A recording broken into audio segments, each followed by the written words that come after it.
The Amateur, an interview with Eric Rohmer, Antoine de Baecque, and Thierry Jousse, 1993. From Cahiers du Cinéma, February 23, 1993. Translated from the French by F.H. Watching the tree, the major, and the media center, one understands that Rohmer is continuing his journey towards simplicity. To get there, he needs a method, which is that of a filmmaker who has definitely broken away from the cult of professionalism. This interview is a defense and an illustration of a light economy, 16mm film, and filming as a family affair. Question. Let's start with a concrete question. Eric Rohmer. Yes, let's. Question. Traditionally, a film crew is perceived, usually correctly, as a group of invaders when they arrive on location.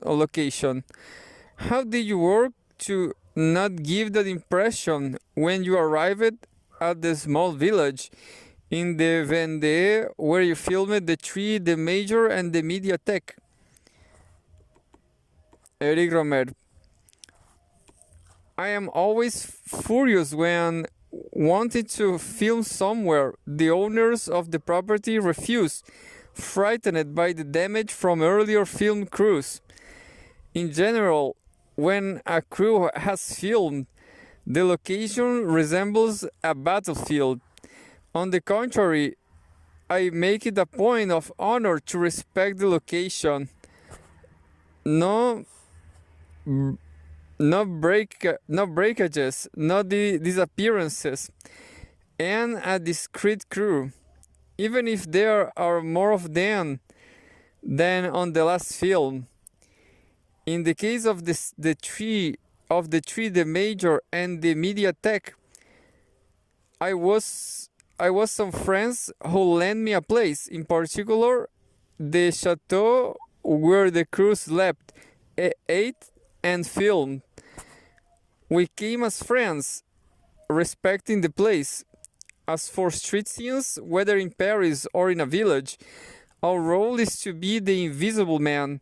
Furthermore, in the chateau, there were 8 bedrooms, including the owners, to accommodate everybody, crew and cast.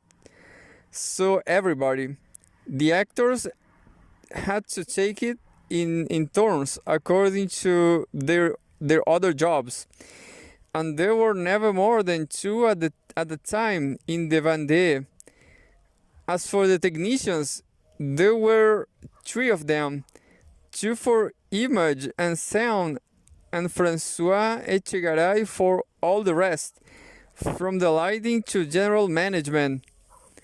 In this case, I don't know if we can really talk about a crew. More a little gang where everyone, me included, of course, had to take it in turns to make sure everything was working, whether to hold a projector or to cook. In general, anyway, I make sure I work with resourceful people who are able to look after themselves while filming, while eating, while sound editing. On the tree, the major, and the Mediathèque, for example, it was the same sound engineer, Pascal Rivière, who filmed, edited, and undertook post-production as the film went on. That makes the group very responsible. This group of 4, which I had already used for The Green Ray and Reinetta Mirabel, is completely achievable. It satisfies me completely, and I'm very at ease for sound and image recording. I never do complicated things, but everything I do is done well. Question. Is it the subject matter of the tree, the major, and the Mediathèque which made you want to work in this way, or is the other way around, and the method caused a particular approach to the story? Eric Rohmer. I had a point of departure with which was the location, and my four actors, Ariel, Don Basil, Pascal Gregory, Fabrice Lucchini, and Clementine Amore.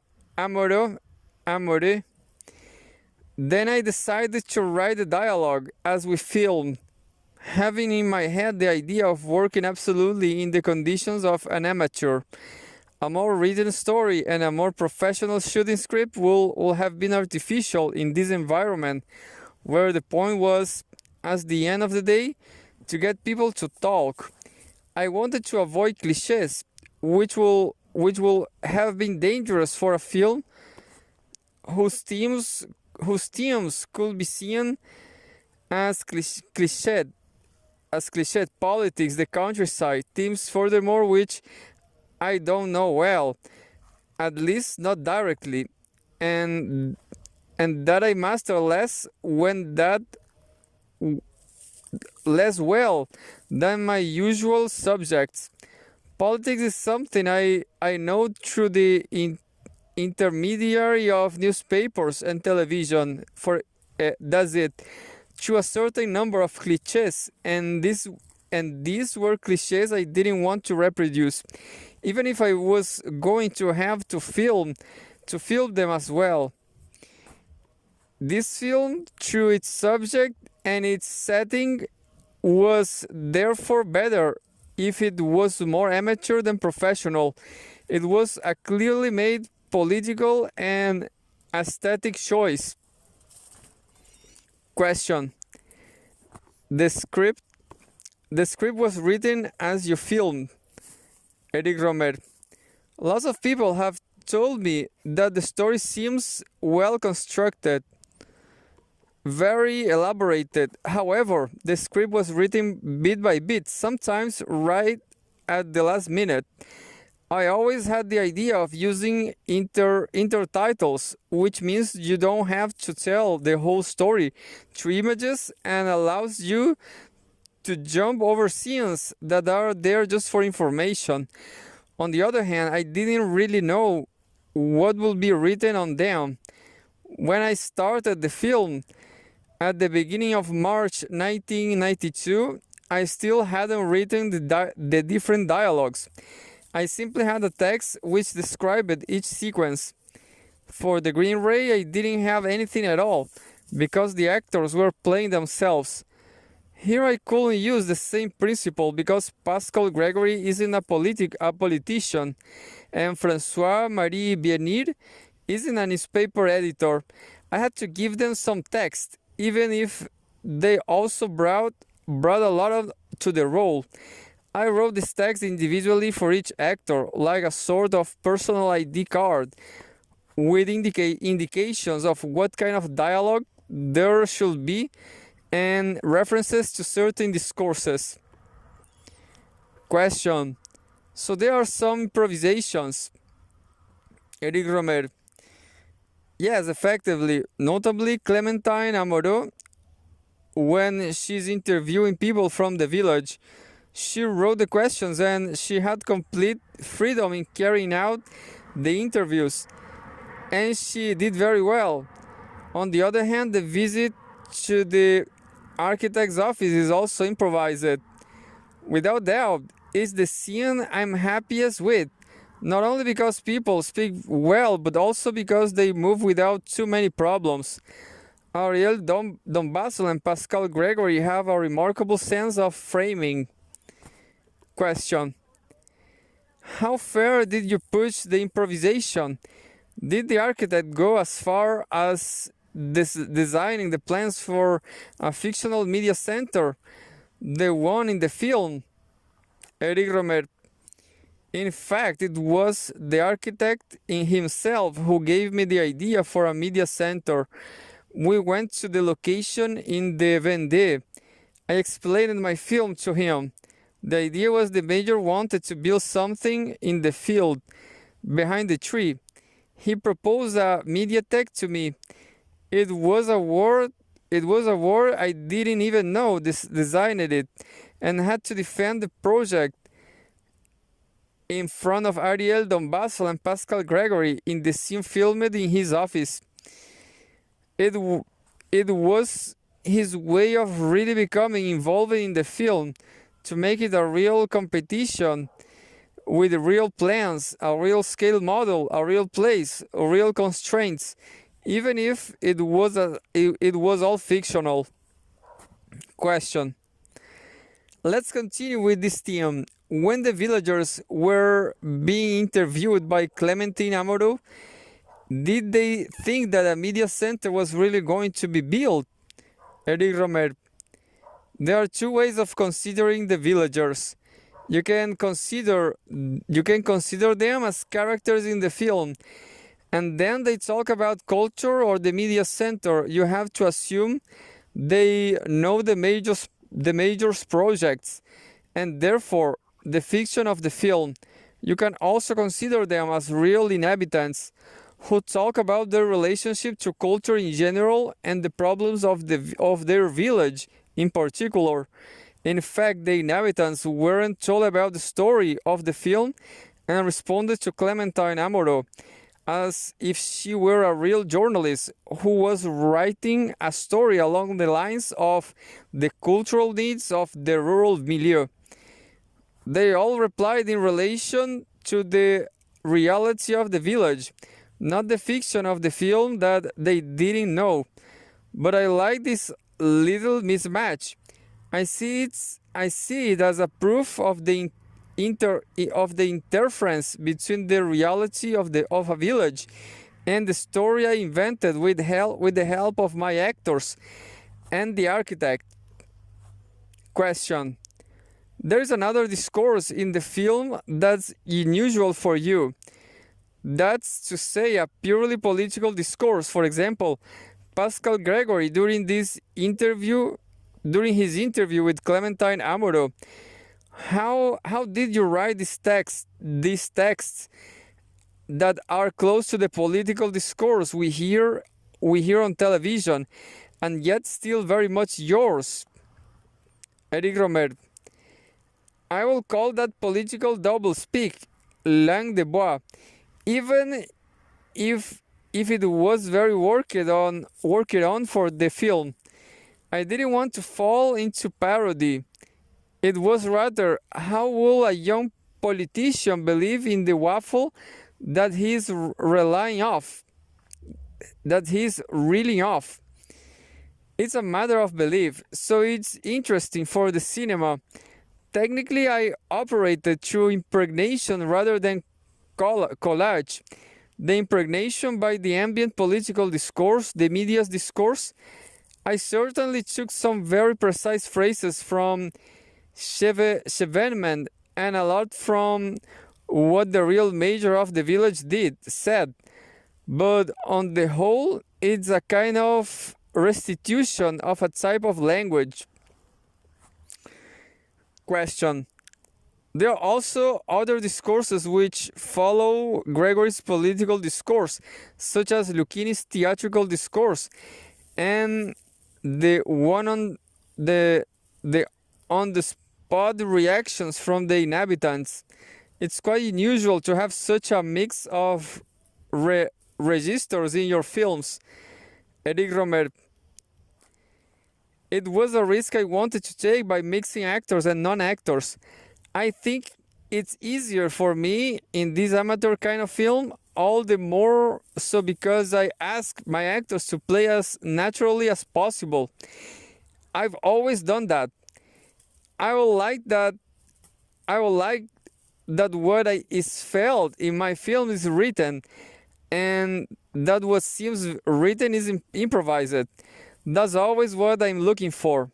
That's why I framed the eyewitness account for the villagers with those of Gregory and Lucchini. I didn't want a slightly artificial succession of accounts, but a real imbrication that involves the actors as much as the villagers. Question. Your lens could be turned the other way.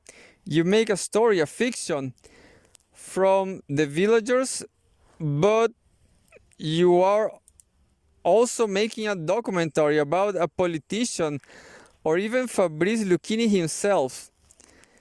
Eric Rohmer, Fabrice Lucchini is a very strange actor. You often think he is improvising, that he's making up his own phrases in his own way, almost as at the limit improvising, almost at the limit providing us with a permanent self-portrait.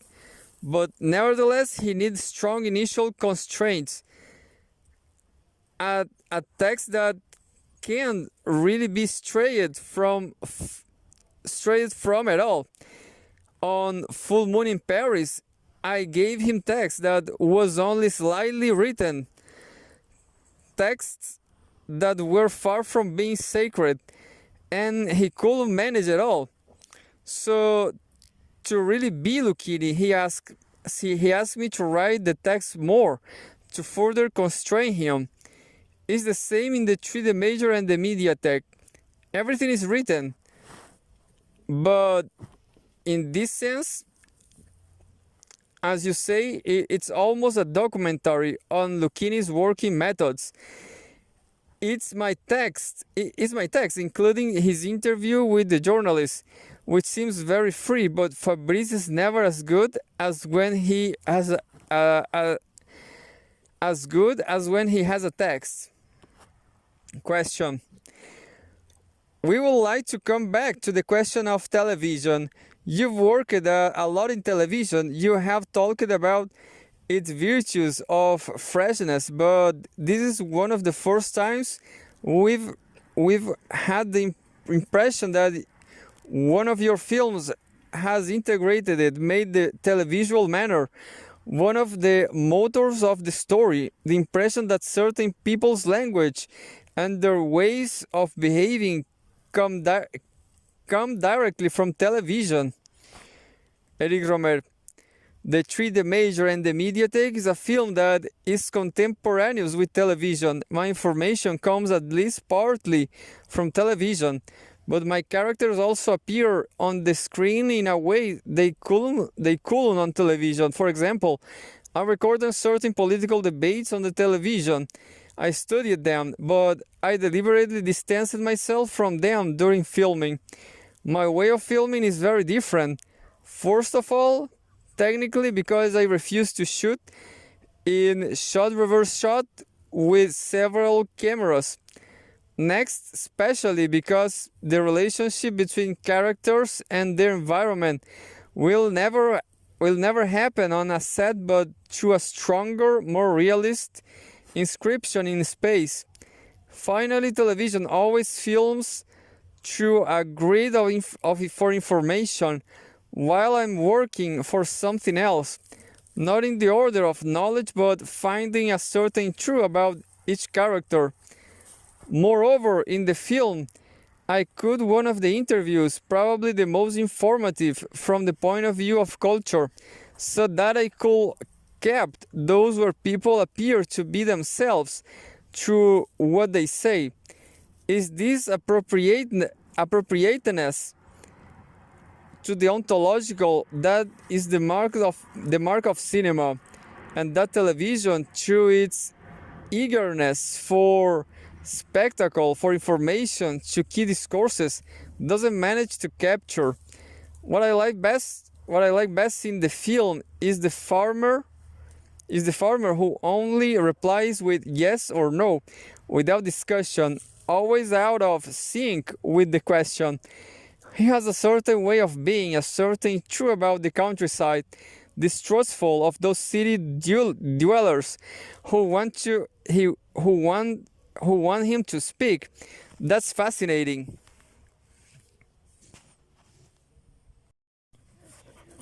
Question.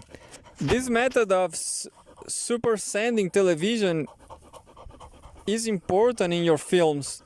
Eric Rohmer. It's something I've wanted to do since my night at Mods, to transfer part of the televisual experience of my school's programs toward interviews integrated into the film. Oh, but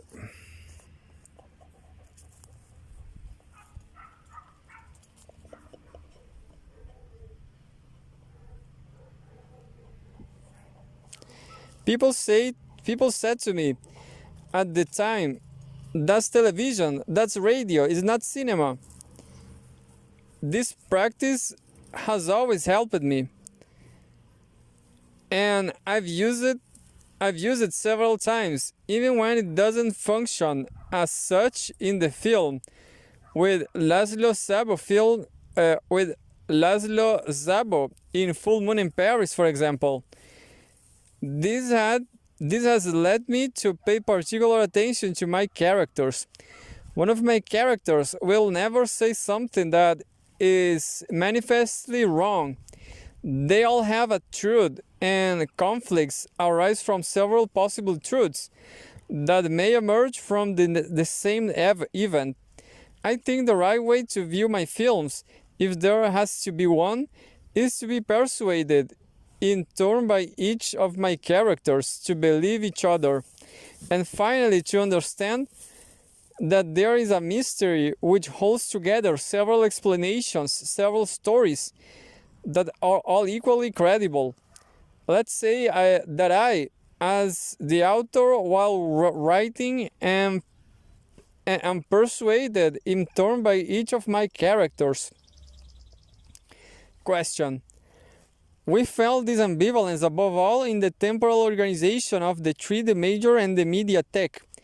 We don't really know how long the story takes. There are several ellipses, and the intertitles give the air of a fable.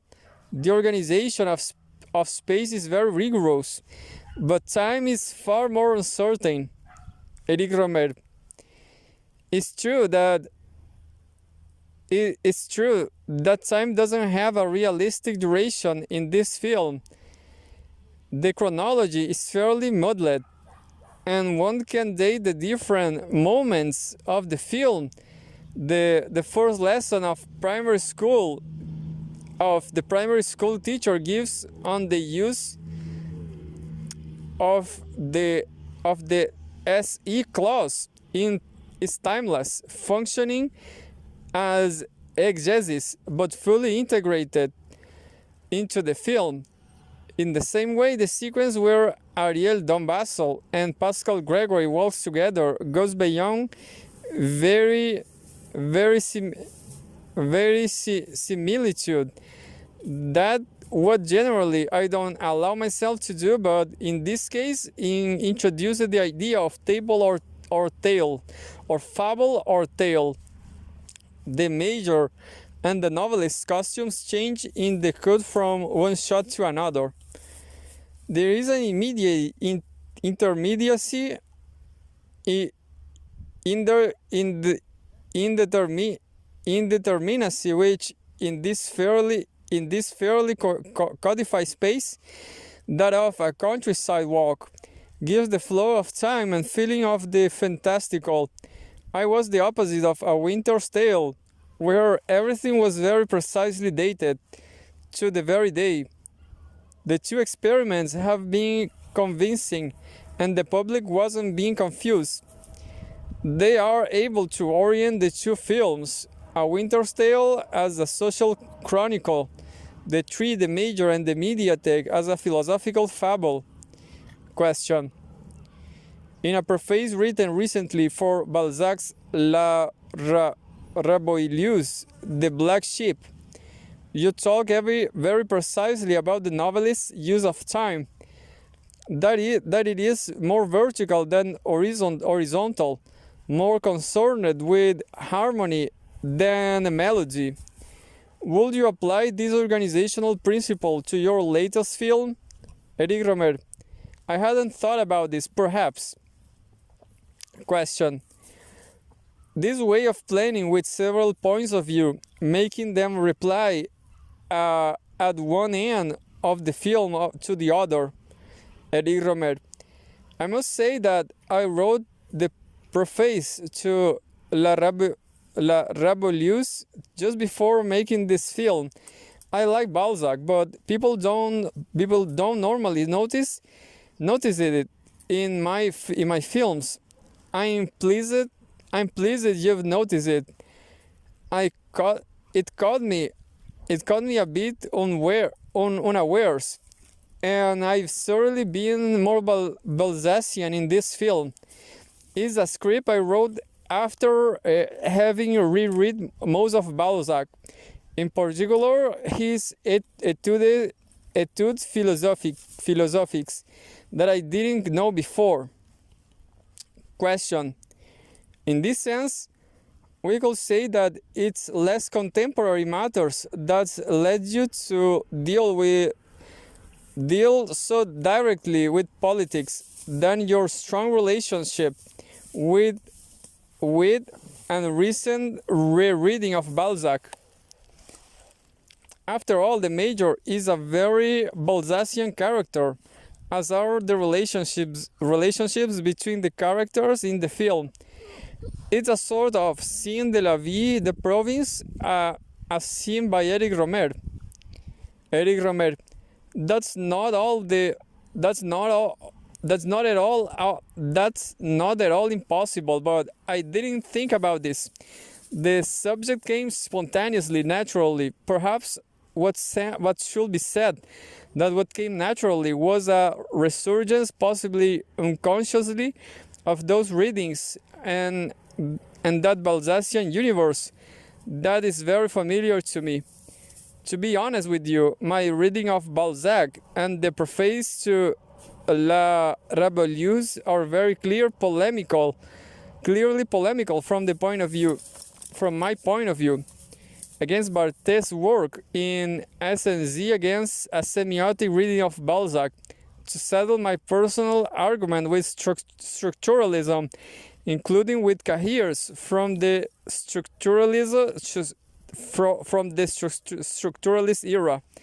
That's what's more, Laffer. I wanted to explain Balzac through an ontological reading, inherited from my theoretical reading of Bazin, and not a semiotic one. Question. How is this reading of Balzac embodied by your characters? Eric Rohmer. In their manner of playing, I think. We said a while ago that actors that act, non-actors that act as well, and the real people who don't act have the same attention and the same space to express themselves in my films. That means there is no stylization in the act. In my cinema, and I don't think this is the only kind of cinema that is possible, there is no artistic transposition from actor to character. I try not to show the actor as he or she is in life, even if for that, as with Lucchini, they need a written or even very literary text. On the other hand, I've noticed that a lot of directors have a tendency to want to stylize the acting, to push the actor towards playing. What interests me are the actor's spontaneous gestures, although it doesn't stop my cinema having a certain style. Furthermore, I will point out to you that in most of the films made by the New Wave contemporaries, we find this way of acting in opposition to the very theatrical style we find at the moment. I don't think that my actors act very differently from those in a film by Godard or Rivette. For example, although our filmic worlds have very little in common, in the world of French cinema, there is a very clear dividing line. On the one hand, a very theatrical, stylized presentation of the actor, and on the other, a deconstruction of his acting, allowing us to see something else, the personality itself. Question. In the 3D major and the MediaTek, your actors speak naturally about politics or philosophy. How can you hold together these things which seem so contradictory? The naturalness of the acting with the stilted sound bites of politicians or the abstractions or philosophical principles. Eric Rohmer. It's not the content that matters here. It's the way of saying it. The gestures if you like. Whether someone is talking about politics, philosophy or love. The first thing I look for is authentic the first thing I look is for I look for is authentic gestures. I don't like actors using deliberate gestures that simplify expressions in contrast to richness. On the other hand, I study unconscious natural gestures very carefully, such as scratching your back while talking about philosophy, or crossing or uncrossing your legs, or any other example. You will have noticed that all my actors, whether it's Ariel Dombasso or Fabrice Lucchini, move well and have a natural sense of gesture. I don't like the gestures. I don't like gestures that act like a language that comes from actors who over dominate their bodies. But I like gestures that escape conscious control and thus quite simply let us to the truth about a person. Bresson tries to fight this gestural language through a hierarchy at the non-gesture. I try to fight against it through the overuse of gesture, the disturbing or unconscious gesture that arises spontaneously. Unlike most directors, I never tell my actors what gesture to perform, but I try to capture their own gestures and record them almost without them realizing, against their will. If an actor becomes aware of their gestures, we have to abandon everything. I prefer it when an actor is so taken with their text that they have spontaneous gestures. Physically, they are very interesting gestures as well. When I'm choosing actors, I talk with them and see how they move their hands. And that's why I prefer filming in a 1.1 to 33 ratio, the format of my last film, with 16mm camera with an almost square frame, because that allows me to show off an actor's gesture more efficiently. Question. Let's talk very precisely about these technical details and finance. What choices did you make in these areas? I bought a second-hand 16mm television camera, and I decided to make a low-budget amateur film, which also corresponded to a desire to make a film differently from those one usually sees. For example, take our current prejudice against 16mm. That image is less crisp than 35mm, and that the spectators will be bothered by the fuzziness of 16mm. It's true, 16mm is less clear. Personally, however, I don't like the crispness of 35mm, that hyper-real look where objects stand out with staggering clarity, sometimes even better than faces. 35mm hardens everything, especially faces, that then you have to soften with makeup. Then you have so softened with makeup. 60mm is a lot kinder on faces, which allows you to avoid makeup. It also has greater depth of field. At the end of the day, it is more pictorial has fewer sharp contrast and is much better at respecting color balance.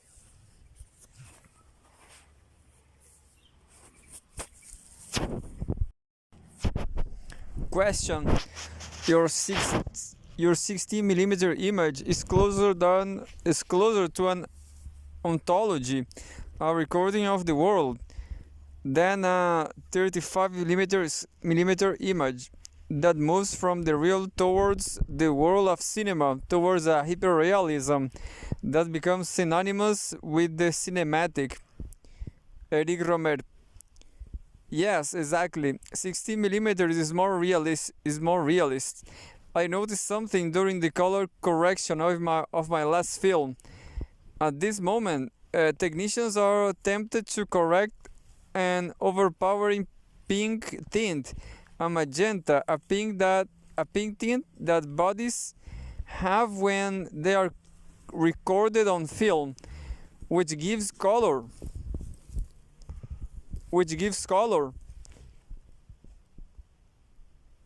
to the face. I realized that my characters were pinker than those in other films, which gives them life and renders them more sympathetic. Undoubtedly, because I respect this natural facial tone which comes from the world. This pale color that 16 millimeters records much better than the sharp contrasts of 35 millimeters. If you like, this is the difference between the ontological recording that I undertake and the hyperrealist recomposition of the world you get in most films. The presence of flesh tones, as in French Cancan by Renoir, which for me is the model of a flesh color film. Question: For us, your latest film is closer still to Renoir's Petit Theatre. Eric Rohmer: I have great admiration for this film, especially for the sequence with the electric shoe shine machine, to carry on with our conversation about the artifice of color. I've always thought politicians on television were wrong to plaster themselves with the layer of face cream, which always makes them look either too brown or too pale and distances them from reality, or at any case from my own personal sympathy. You never feel the movement of the skin, which for me at least is one of my basic criteria for sympathy with either an actor or an orator. Question: In some ways, the more cinema moves towards hyperrealism, the more you are moving towards a poverty, or at least a simplicity of the image. Eric Rohmer: That's one of the virtues of amateurism. It's almost as if each of my spectators will make their own films themselves. It's my way of inviting them into my world. 16 millimeters image, few characters, no camera movements, almost like a family film, like a home movie nearly. Why not? Let's talk about my last film for television, Jeux de Société. It finishes in praise of amateur and amateur theater. Amateur cinema is undoubtedly the kind which pleases the most these days. At the start of the film, I draw up a single contract with my cinematographer. To light the scenes, they have two simple 800-watt bulbs, a small halogen tube, and aluminium reflector sheet. And that's all. It's the virtues of economy and invention that I live above all. It's the same thing for camera movement, where my practice matches a certain philosophy of the cinema. The philosophy comes from Cocteau. To film a galloping horse using a tracking shot is to film a still horse. I like the camera to be impassive, just as I like the narrator to be absent.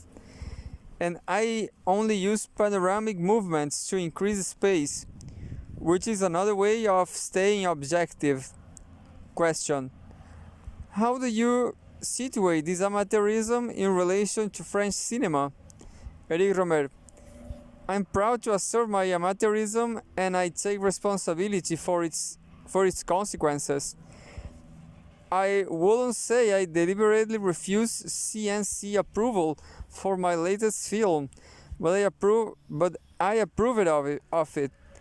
That doesn't mean I consider myself marginal, because if I want to mark out my position as an amateur, I don't see the interest of doing it under the particular banner.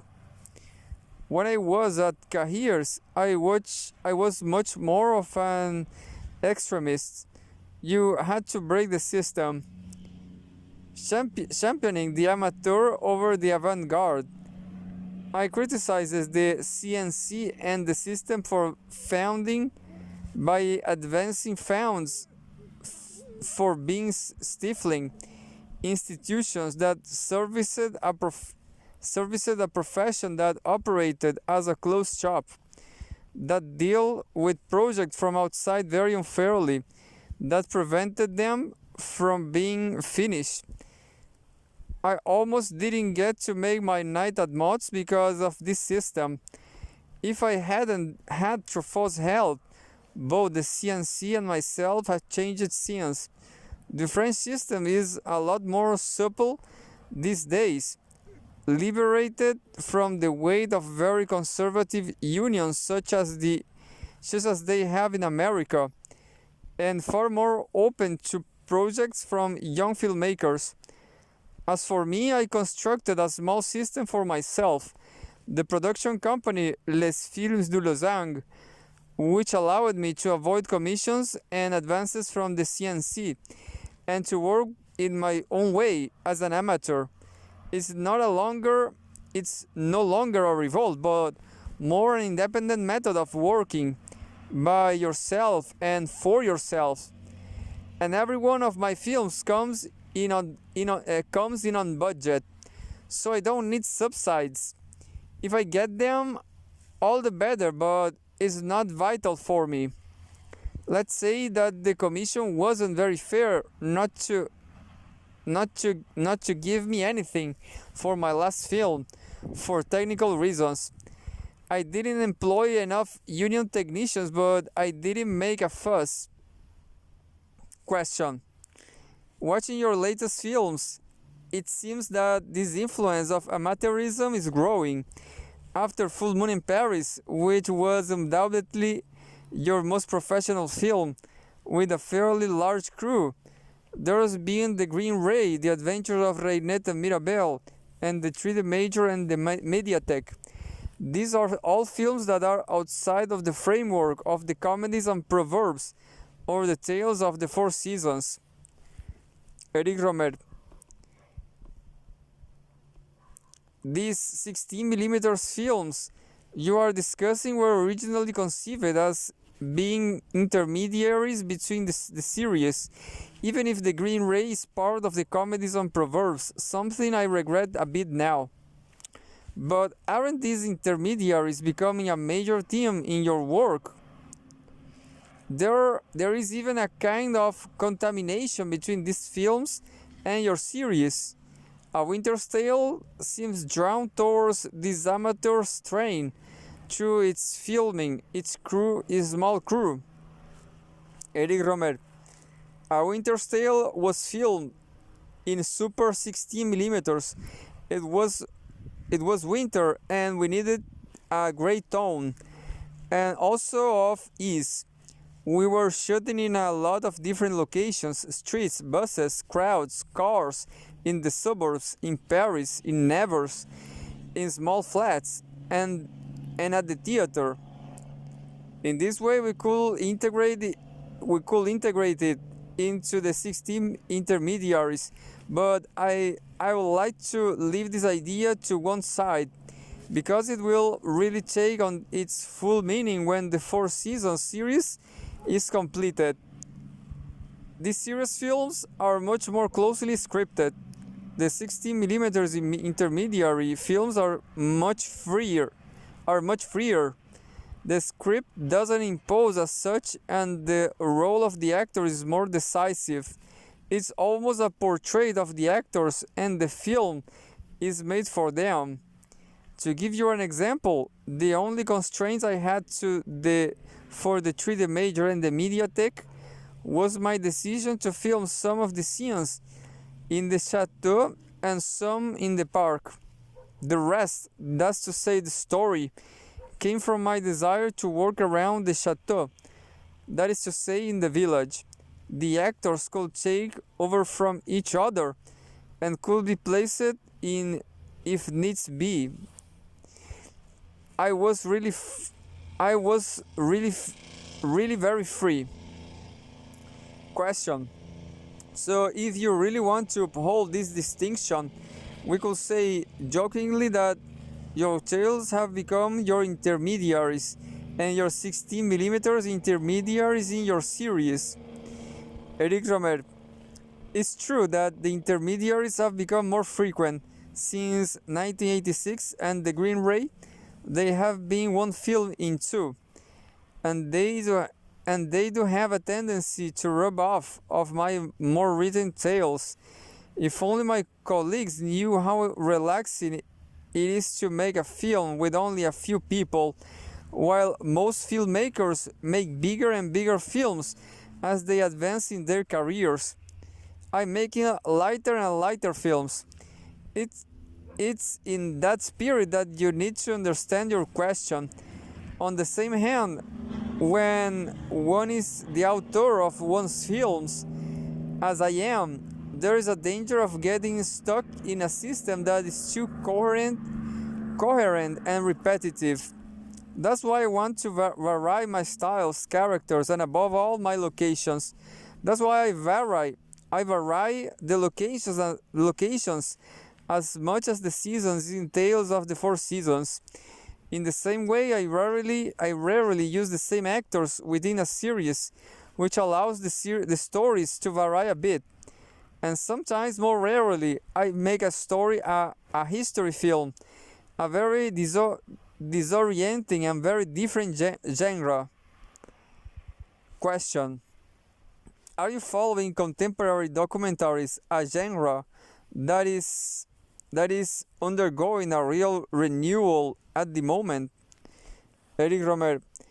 I watch a lot of television where there are a lot of documentaries, and I should underline here my total support for arte. I learn a lot from documentaries, especially in terms of how to organize a story. Paradoxically for me, documentaries also contain ideas for fiction. Question. But this method of integrating documentary into your films to examine streets, the countryside as the countryside, is also a pamphlet against the cinema that wants to be cinema, the hyper-real cinema we were talking about earlier. Eric Rohmer. I very rarely, if ever, make cinema against something. I don't think that those of us from the new wave can make our way of filming hegemonic. Anyway, I think it's good that there are good films that have more popular roots and have big success. Question. Recently, French cinema's biggest successes haven't been films from popular culture, though, but those from culture with a capital C. Cyrano de Bergerac, Tous les matins du monde, L'Amant. Eric Rohmer. Those sorts of films don't interest me at all.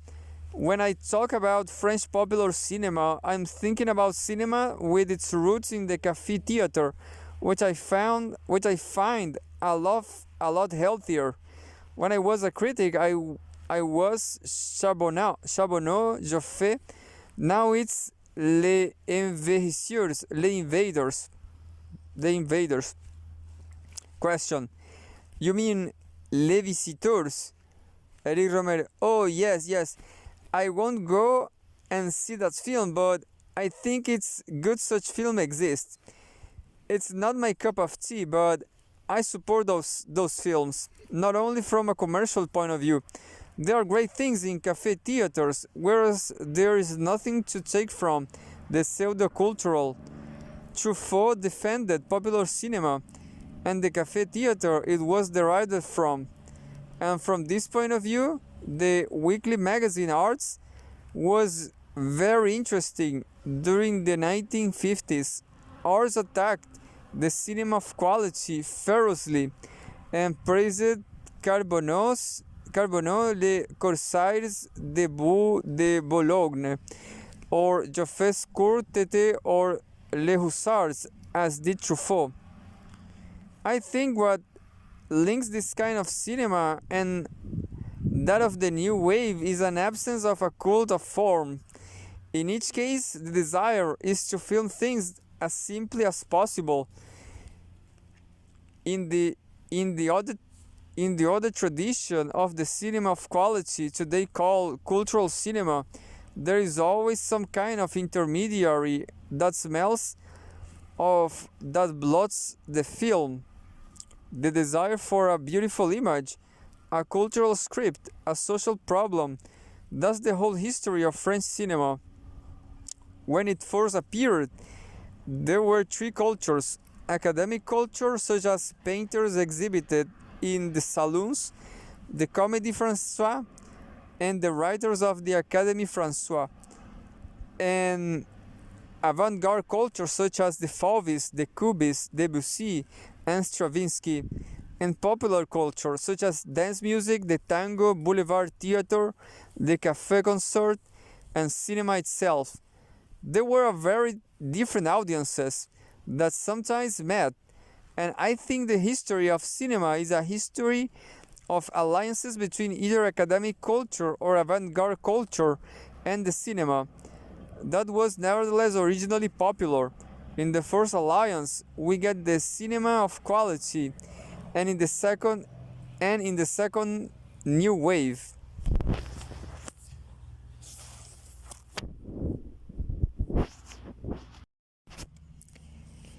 Question: this alliance was formed in the 1950s.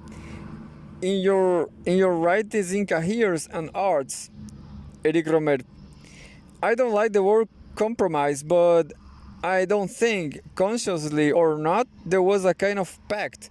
It was very conscious for Truffaut, and the pact was as follows: the avant-garde culture will give up an emphasis on form, on beautiful images, and inheritance of a phantasmical world from silent avant-garde cinema influenced by surrealism, but it will gain realism, or at least stories that take place in contemporary France, and a method of filming that comes from popular cinema, whether it be French or American. A sense of avant-garde remains, at least as far as the cinema refuses to be openly commercial, remains a cinema of auteurs, and the new wave gained a life static and anti-academism, and indeed a certain audience. People have said that the new wave emptied cinemas, but this allowed it to keep a certain loyal knot of spectators for auteurs that emerged from this way of thinking. This is very unique compared to other countries. In France, an intermediary audience was created between the general public and the specialists of modern art. That allowed filmmakers such as Chabrol, Truffaut, and myself to pursue our cinema. Question: to return to your latest film, can we not see it as an act of defiance against academic culture, the culture of media centers and the Ministry for Culture, who try to impose their vision of culture to renew the links between academic and popular culture? The conclusion of your film, that is to say, the failure of the media center and the final return to folk songs, is a kind of statement on the impossibility of that alliance nowadays. Popular culture has beaten cultural academism.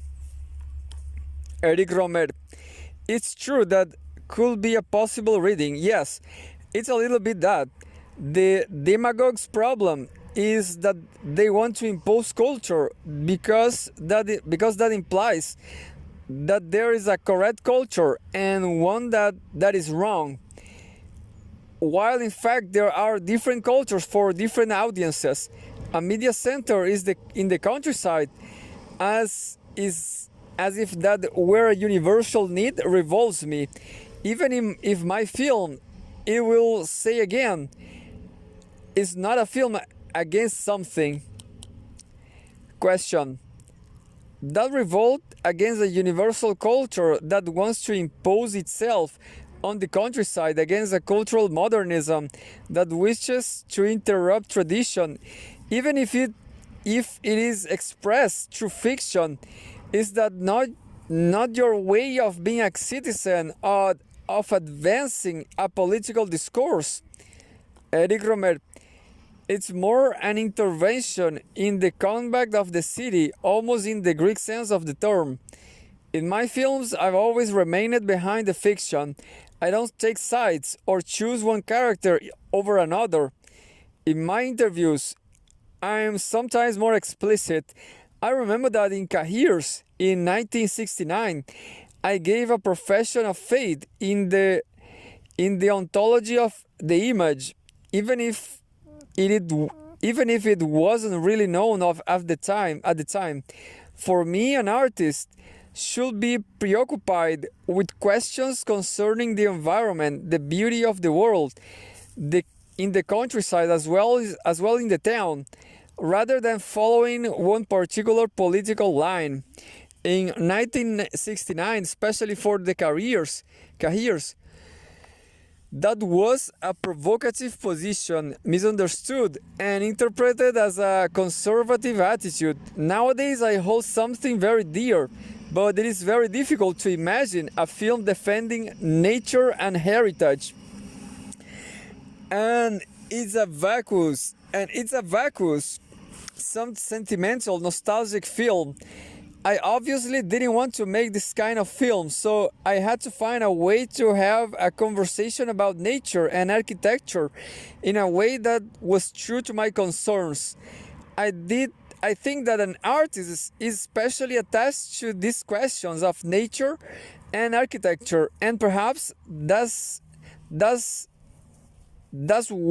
his way of being a citizen. Question. It's a reflection of the landscape, a fable that's also an essay on the relationship between builders and the landscape. Eric Rohmer.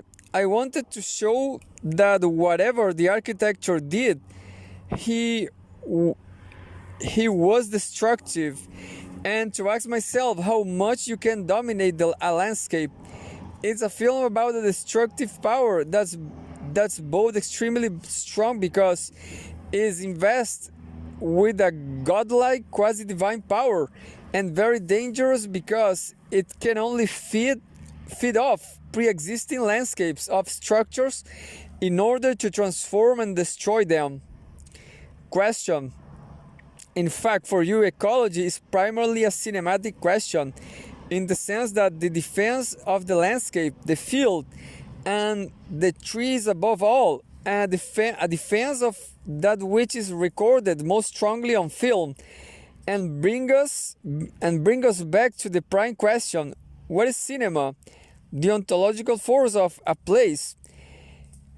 It's a little like Cousteau defending the submarine depths that were for Bazin the essence of what cinema can show, recording and showing a landscape in cinema.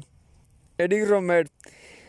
Yes, in the sense that cinema records, in the words of Bazin, the beauty of the real. But I will go further. My love of cinema itself springs from my love of nature, and that's what always led me towards a Bazinian concept of cinema. The mechanical recording of things is is cinema's strength. It's a machine before it's art, whereas paintings strength primarily art because it is forced to transpose, to describe, to use metaphors, to present a landscape rather than record it. Is a strength for the imagination which bothers me more. I prefer look at the landscape that see it represented via a painting. Its nature which led me to loving cinema, and that's why I prefer cinema to all the other arts, because unless you're making cinematic postcards, it doesn't have a predatory relationship to landscape.